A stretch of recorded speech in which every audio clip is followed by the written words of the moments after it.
In this video, we're going to introduce Google Calendar and some of its core functions. If you open any Google app, such as Gmail, and sign in, at the top you'll get the 9 dots. That's the app menu. When you click it, the most commonly used Google apps will appear at the top. We're going to open Google Calendar, which will open in a new tab when we click it.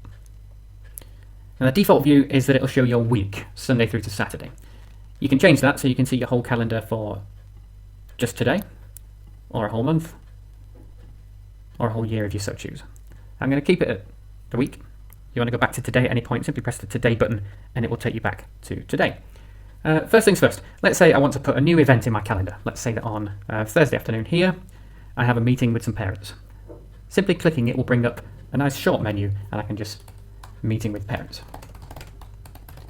It's not quite that long, it's only 30 minutes long. There's no guests, it's just me. Click save, job done. Now let's say on Friday at the same time, I've got a meeting with parents, but I need a translator. Same duration, 30 minutes, but this time I'm going to need to invite somebody else. I'm going to need to invite Kate because I need a translator. So she'll be invited as well. If I click save now, it will ask me, do I want to send invitations? Yes, I do. And that will appear in my calendar, and it will appear in her calendar once she's accepted it. If you click that event, it will show you that she's been invited, but we're still waiting on an answer.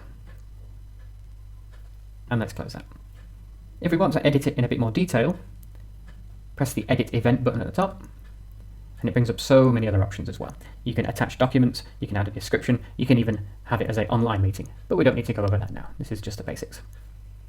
Now, I'm going to use my other account to send Alan McGoogleson an invitation to an event on Thursday at 12 o'clock. And I've just sent it, and as you can see, it's just popped up here. It's in white because I've not yet accepted the invitation.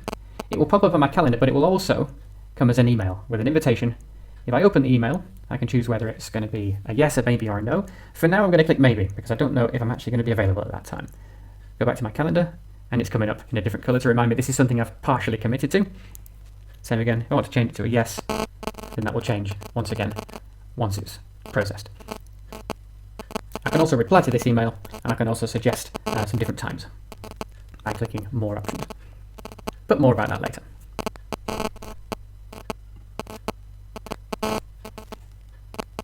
Now, let's say I don't want to set myself an event, I simply want to remind myself to do something. On Friday, I need to... What do I need to do on Friday? Yes, I need to purchase 3 new books. Don't know what they are. It's going to be a reminder just for that day. And I'm going to remind myself when? At 8 o'clock in the morning, so I get that reminder nice and early. And that reminder will pop up at 8 o'clock in the morning as an alarm, and it will also remind me by email as well. Let's say on Tuesday we have staff development day. I'm going to want the whole day to myself. I'm going to open more options because it's not enough here. I want to set an all-day event on December the 17th, and it's called staff development. Click save. It will come up right at the very top. And we can also set it as more than one day. Let's say, for example, that we have some visitors in on Wednesday, Thursday and Friday of next week. I'm going to open more options here. It's all day. And it runs over 3 days. Visitors are in school for those 3 days. That will also pop up at the very top, running over the 3 days there. And that's the basics of Google Calendar.